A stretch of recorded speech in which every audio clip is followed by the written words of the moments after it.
오늘도 하루의 첫 시간 우리 하나님 앞에 성별해 드리는 여러분 모두에게 우리 하나님께서 주시는 은혜와 또 사랑과 능력이 오늘도 함께 하시기를 주님의 이름으로 간절히 축원합니다. 오늘은 시편 15편의 말씀을 중심으로 주의 장막에 머무를 자, 주의 장막에 머무를 자라는 제목으로 함께 말씀의 은혜를 나누기를 원합니다. 우리가 사람들과의 관계에 이런 것들을 설정하게 될 때, 표현하게 될 때 쓰는 말들이 있습니다. 식구라는 표현을 씁니다. 그것은 함께 살고 또 함께 식탁을 대하는 사람들, 그 사람들을 일컫는 말이 식구입니다. 동기라고 하는 말, 학교 동기이든 군대 동기이든 조리원 동기가 됐든 그것은 같은 시간대에 함께 그 시간을 보내고 추억을 나누었던 사람들, 그 사람들의 관계를 또 의미하고 있는 말입니다. 그런데 오늘 우리 믿음의 사람들은 어떻게 표현할 수 있을까요? 성경은 우리를 가리켜서 성도라고 말합니다. 거룩한 무리라고 하는 뜻이지요. 우리를 그래서 모두가 다 거룩한 삶을 지향하면서 살아갑니다. 그런 거룩함을 지향하면서 살아가는 사람들이 함께 모여서 하나님을 예배하죠. 또 함께 모여서 세상의 빛과 소금이 되려고 또 사랑을 전하려고 애쓰고 노력을 합니다. 그게 바로 교회 공동체라고 하는 거예요. 자, 오늘 시편 15편의 말씀은 입당송이라고 말을 합니다. 그러니까 성전에 들어갈 때에 부르는 노래. 왜 성전에 들어갈까? 그 성전에서 내가 무엇을 할까? 예배겠지요. 하나님을 높이는 것이겠지요. 그런데 그 성전, 주의 장막에 머무르는 사람, 그저 지나가는 사람 정도가 아니라 그 주의 장막에 머무르며 살아가는 사람, 그 사람들이 과연 어떤 사람일까? 그 초심을 우리에게 전해주는 것이 오늘 이 시편 15편의 말씀입니다. 그래서 저는 오늘 이 시편 15편에 나오는 말씀을 중심으로 우리가 기억해야 될 중요한 교훈의 메시지 두 가지를 여러분에게 전하고 또 함께 은혜를 나누기를 원합니다. 자, 첫 번째로는요, 주의 장막에 머무는 것의 의미를 아는 사람입니다. 주의 장막에 머무는 의미를 아는 사람. 이게 바로 주의 장막에 머무는 사람의 모습이라는 겁니다. 우리들이 삶을 살아가면서 특정한 장소에 가게 됩니다. 그럼 거기에 왜 왔을까? 우리가 그것을 잘 알고 의미를 아는 사람이요, 태도를 분명하게 합니다. 병원을 찾습니다. 육체의 연약함을 치료하기 위해서 찾았어요. 그럼 의사의 말에 귀를 기울입니다. 내가 왜 왔는지 아는 사람이라는 거죠. 학교에 공부하러 가요. 그 공부하러 가는 사람, 여기 왜 왔지? 라고 하는 것을 알고 있는 사람이 선생님의 강의, 그 말씀들을 기울이며 새기게 된다라고 하는 것입니다. 주의 장막에 머무를 자, 누굴까요? 바로 주의 장막에 머문다는 것이 무언가, 이거를 아는 사람이라는 거예요. 자, 사실 이 주의 장막이라고 하면 이게 역사를 가지고 있습니다. 하나님께서 출애굽을 한 이후에 10계명을 주시고 또 장막을 이제 세우라고, 성막을 세우라고 말씀을 하셨습니다. 그 성막, 그 건축한다라고 하는 것이 얼마나 어렵습니까? 약속의 땅에 들어가서 감격적으로, 젖과 꿀이 흐르는 땅에서 감격적으로 이제 그것을 세워가면 얼마나 수월하겠습니까? 그런데 이 광야라고 하는 것은 과정이고 모든 것이 힘겨웠고 거긴 참 두려움을 주는 그런 곳인데, 그곳에서 굳이 하나님께서는 성막을 지으라고 말씀을 하십니다. 그 성막, 그것이 도대체 무엇이길래요? 출애굽기 25장 8절에 보면 이렇게 말씀을 해요. 내가 그들 중에 거할 성소를 그들이 나를 위하여 짓되. 그들 중에 거할 성소, 그들과 함께 하고자 하는 하나님의 의지가 담겨 있는 거죠. 또 출애굽기 25장 22절에도 보면 거기서 내가 너와 만나고 속죄소 위 곧 증거궤 위에 있는 두 그룹 사이에서 내가 이스라엘 자손을 위하여 내게 명령할 모든 일을 내게 이르리라. 바로 그 성소 성막에서 만날 거라고 말을 하고요. 그리고 내게 이야기할 거다. 어떻게 해야 될지 이룰 거다. 이렇게 말씀하고 있습니다. 그것이 성막이 갖는 의미고 또 중요한 목적이 되더라는 거예요.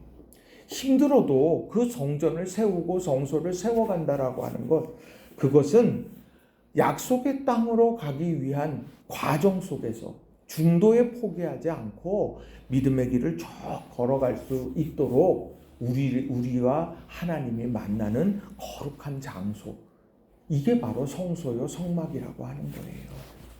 그런데 그것이 시간이 지나면서 나중에 다윗 시대가 오게 됩니다. 그 다윗 시대에 사무엘하 6장 12절부터 19절에 나오는 말씀을 보면 하나님의 언약궤를 오벳 에돔의 집에서 다윗의 성 시온으로 옮겨와 안치하는 장면이 나옵니다. 그것을 쭉 읽어가다 보면 얼마나 막 장엄한지 몰라요. 막 여기 사람들이 막 온 사람들이 모여 있고 거기에서 막 춤추고 막 이렇게 뛰놀고, 그 다른 사람도 아니고 이 다윗이 이 사무엘하 6장 16절에 보면 이렇게 말을 해요. 여호와의 궤가 다윗성으로 들어올 때에 사울의 딸 미갈이 창으로 내려다보다가 다윗 왕이 여호와 앞에서 뛰놀며 춤추는 것을 보고 심중에 그를 업신여기니라. 그러니까 다윗이 하나님 앞에 기뻐 춤추면서 찬양한 거예요. 그 하나님의 그 궤, 여호와의 궤가 이제 궤를 맞이하는 그런 기쁨이죠. 자, 그런데 이 사무엘하 6장 17절에 보면 이런 말씀이 있어요. 여호와의 궤를 메고 들어가서 다윗이 그것을 위하여 친 장막 가운데 그 준비한 자리에 그것을 두매 다윗이 번제와 화목제를 여호와 앞에 드리니라. 번제와 화목제, 그 예배를 드리기 전에 했던 것이 뭐냐면 그 여호와의 궤를 위하여 친 장막, 그리고 그 가운데 준비한 자리에 그 여호와의 궤를 놓았다는 거죠. 그리고는 하나님 앞에 예배했고 그 이후에 찬양대를 길러서 또 찬양대를 통해서 끊임없이 그 자리에서 찬양하게 만들었다는 겁니다. 자주 말씀드리지만 찬양 속에 들어있는 중요한 두 가지는 하나님의 성품과 하나님의 행하신 일입니다. 내 감정이 아니에요. 하나님께서 하나님의 성품을 노래하고 하나님의 행하신 일들을 노래하면서 그 하나님을 높여드렸다. 이게 다윗의 장막이라는 거죠. 그리고 그것이 시간이 지나고 난 다음에 솔로몬 시대에 성전이 지어졌던 겁니다. 그 성전을 향하여서 하나님이 하신 말씀은 내 눈길과 내 마음을 둘 거다. 그리고 너희들이 이곳에서 기도하게 될 때에 내가 전염병 내가 떠나가게 할 거고 국난과 전쟁의 어려움 해결하게 할 거고, 하나님께서는 그런 약속의 말씀을 주셨다는 거예요. 성막에서 다윗의 장막으로, 다윗의 장막에서 솔로몬의 성전으로 이런 흐름을 가지고 그 성소가 가지고 있는 중요한 목적을 우리들에게 전해주고 있다는 거예요. 그걸 아는 사람이 주의 장막에 머무를 수 있어요. 주의 성산에 사는 자, 그 의미를 아는 사람이 바로 거기에 머물게 되더라는 거지요. 하나님께서 오늘 나와 함께 계시고 하나님께서 내게 말씀해 주신다. 그런 사모함으로 하나님의 전을 찾는 거죠. 또요, 하나님께서 하신 일, 하나님의 성품과 하나님의 행하신 일들을 모인 모든 이들이 함께 자신의 삶에서 경험한 일들을 나누며 하나님을 높이는 것, 이게 바로 예배당에서 이루어지는 일들이죠. 내 눈길과 내 마음이 이곳에 있다. 하나님의 약속의 말씀을 믿고 삶의 무거운 어려움과 힘겨움들, 그 문제를 하나님이 해결해 주실 겁니다. 이런 믿음으로 예배당을 찾게 되는 거예요. 오늘 우리가 여호와여 주의 장막에 머무를 자 누구 오며 주의 성산에 사는 자 누구 오니까. 이 말씀 앞에서 주의 장막이 갖는 의미를 다시 한번 마음에 깊이 새기는 저와 여러분이 되시기를 주님의 이름으로 간절히 축원합니다. 답답하세요? 어찌할 바를 모르겠어요? 주의 장막에 거하시기 바랍니다. 내 삶에 하나님은 안 계신 것 같다. 그런데 그 하나님의 성품, 하나님 행하신 일들을 고백하고 있는 많은 사람들의 이야기를 듣고 새 힘을 얻고 내가 믿음을 회복하려고 한다면 하나님의 전 예배를 소중히 여기셔야 돼요. 내 삶의 문제와 질고가 너무 크게 느껴져요. 내 마음과 내 눈길이 머문 성전에서 기도할 때 내가 역사할 거다. 하나님의 약속의 말씀을 믿고 우리가 기도하며 우리 하나님의 놀라운 은총을 노래하는 우리 모두가 다 되시기를 주님의 이름으로 간절히 축원합니다. 자, 두 번째로 주의 장막에 머무를 자가 과연 어떤 사람일까? 그 사람은요, 하나님의 기준에 합한 자가 되려고 힘쓰는 사람이라는 거예요. 하나님의 기준에 합한 사람이 되려고 힘쓰는 사람이라는 겁니다. 자, 우리가 신앙생활을 하게 될 때 우리의 시작은 분명 하나님의 은혜로 시작이 됐습니다. 내가 정말 죄악 가운데 살고 허물 많은 내 인생이었는데 하나님께서 우리를 부르셨어요. 그리고 예수 그리스도의 십자가 보혈의 은혜로 우리를 정하게 하시고 자녀 삼아 주셨습니다. 그리고서는 우리의 구원의 여정이 시작된 거예요. 은혜로 시작된 겁니다. 공로가 아니라 은혜로. 그런데 그렇게 시작한 우리의 신앙의 여정은 어때야 되냐? 자라나야 된다는 겁니다. 영적인 아이에서 영적인 청년으로 그리고 아비의 신앙까지 성장해 가야 되고 그리스도의 장성한 분량까지 성장해 가야 되는 겁니다. 이 자라남에는요, 사랑을 받아야도 하지만 훈련받고 우리가 삶에서 믿음을 견고하게 세워가는 노력은 반드시 필요하다는 겁니다. 그러니 우리가 하나님의 은혜, 그 은혜로만 자라난다? 아니요, 그 은혜에 반응하는 믿음의 삶을 통해서 한 걸음 한 걸음 성장해 가게 된다라고 하는 거예요. 자, 그런데 오늘 입당 속 성전에 올라가면서 주의 장막에 머무를 자 주의 성산에 사는 자 누구리까? 이런 질문을 탁 던집니다. 뭐 누굽니까?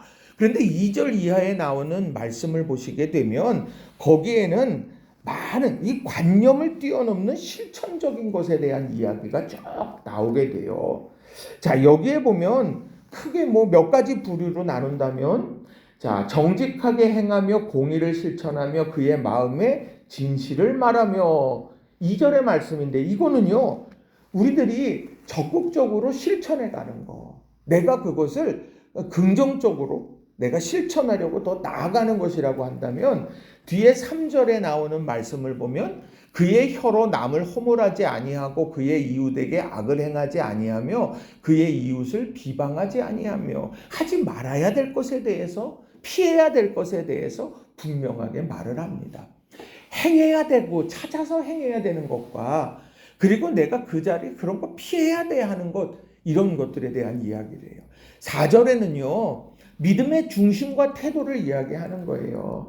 자, 그의 눈은 망령된 자를 멸시하며, 그러니까 하나님을 망령되이 일컫는 자, 이런 사람 멸시하고 여호와를 두려워하는 자를 존대한다. 그러니까 하나님을 사랑하고 하나님을 높이는 사람을 이야기하는 거예요. 그리고 마음에 서원한 것은 해로울지라도 변하지 아니하며, 상황에 따라서 손바닥 뒤집듯이 우리 그것이 약속과 언약을 어기는 사람들이 아니라는 거예요. 그러니까 중심이 바로 선 사람을 이야기하는 거죠. 5절의 말씀은 어떻습니까? 이자를 받으려고 돈을 꾸어주지 아니하며 뇌물을 받고 무죄한 자를 해하지 아니하는 자들이니. 이자를 받으려고 돈을 부어주지 않는다. 뇌물을 받고 무죄한 자를 해하지 않는다. 이것이 무엇이겠습니까? 함께 살아가는 공동체를 세워가는 사람이라는 거예요. 믿음의 사람들, 우리들이요, 이 안에서 예를 들면 이자놀이를 한다 생각을 해보십시오. 그럼 공동체 안에서 형제 자매로 묶여졌고 한 하나님을 높이면서 노래하는 공동체가 어떻게 변질이 됩니까? 돈을 빌려준 사람과 돈을 이제 꾸어준 사람, 빌려준 사람과 돈을 빌린 사람으로 채권자와 채무자로 이것이 상황이 바뀌게 되더라는 거예요. 또 우리가 교회 안에서도 마찬가지입니다. 교회 안에서 비즈니스 하지 말라 이런 이야기들을 왜 합니까? 어느 순간에 내가 수요자와 공급자가 되어져 버리게 되는 거예요. 그러다가 형제 자매의 관계가 깨어지게 될 때가 있더라고 하는 것이죠. 그런 상황들, 우리가 그것은 정말 가슴 아픈 상황이 되더라는 거예요. 그런데 중요한 건 오늘 5절에 나오는 말씀처럼 우리가 삶을 살아가면서 아낌없이 선을 행하는 것 귀한 일입니다. 또 우리들이 삶을 살아가면서 구분 결정을 하지 않기 위해서 뇌물을 받지 않는다. 그거 받으면 안 돼. 받으면 안 되는 것도 중요하지만 그것 때문에 내 삶에 엉뚱한 판단과 영향력을 끼치게 된다라고 하면 그건 안 된다는 거예요. 그게 어찌 뇌물뿐이겠습니까? 그런 것을 돌아보라고 말을 합니다. 자, 주의 장막에 머무를 자 누구며? 주의 성산에 사는 자 누구냐? 그 누구?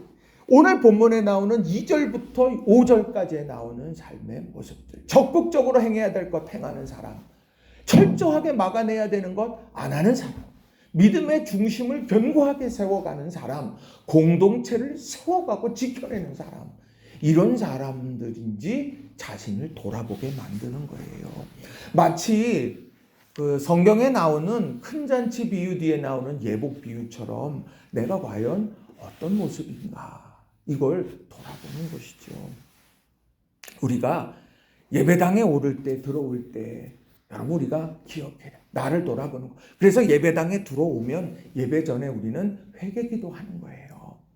하나님, 그것이 어떤 형식적인 절차, 그게 아니라 하나님, 내가 오늘 하나님의 이 장막에 나와왔습니다. 주님의 성산에 올랐습니다. 하나님께서 원하시는 그 사람, 하나님의 기준에 맞는 내가 그 사람이 되고 있는지 내가 오늘 돌아봅니다. 내가 번번이 무너졌습니다. 주님께서 내게 자비의 은혜를 베풀어 주시고 보혈로 정케 해주세요. 이런 아름다운 고백, 하나님 앞에 진실된 회개와 고백과 은혜를 갈망하고 기도하는 거예요. 그리고 예배하게 될 때 하나님이 주시는 은혜가 우리에게 가득하게 된다라고 하는 거죠. 하나님은 절대로요, 실수했다, 넘어졌다, 그래서 우리에게 질책하시는 분이 아니라고 저는 믿어요. 그런데요, 내가 그 넘어지고 내가 주저앉고 실수했고 그런 것들에 대해서 아무렇지도 않게 생각하는 것, 그건 분명히 하나님은 문제 삼으신다고 저는 믿습니다. 왜요? 그게 바로 믿음의 중심이요, 하나님을 대하는 태도이기 때문이에요. 우리 사랑하는 성도님들, 하나님 앞에 예배하며 기도하며 하나님이 주시는 새 힘으로 하나님의 기준에 맞는 아름다운 귀한 성도로서 오늘을 살아가시기를 주님의 이름으로 간절히 축원합니다. 말씀을 정리합니다. 주의 장막에 머무를 자, 이 질문은 오늘 우리에게 끊임없이 되물어져야 합니다.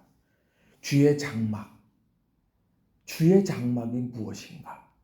또 주의 장막을 통해서 하나님께서 우리에게 이루시는 일이 무엇인가? 또 내가 주의 장막에 거하는 자인가? 그래서 나는 오늘 신앙이 성장해 가고 있는가? 하나님의 은혜에 더 깊숙이 내가 다가가고 있는가? 그 사랑을 헤아려 알고 있는가? 우리가 이것을 다시 한번 기억하며 믿음 안에서 살아가는 저와 여러분이 되기를 주님의 이름으로 간절히 축원합니다. 기도하겠습니다.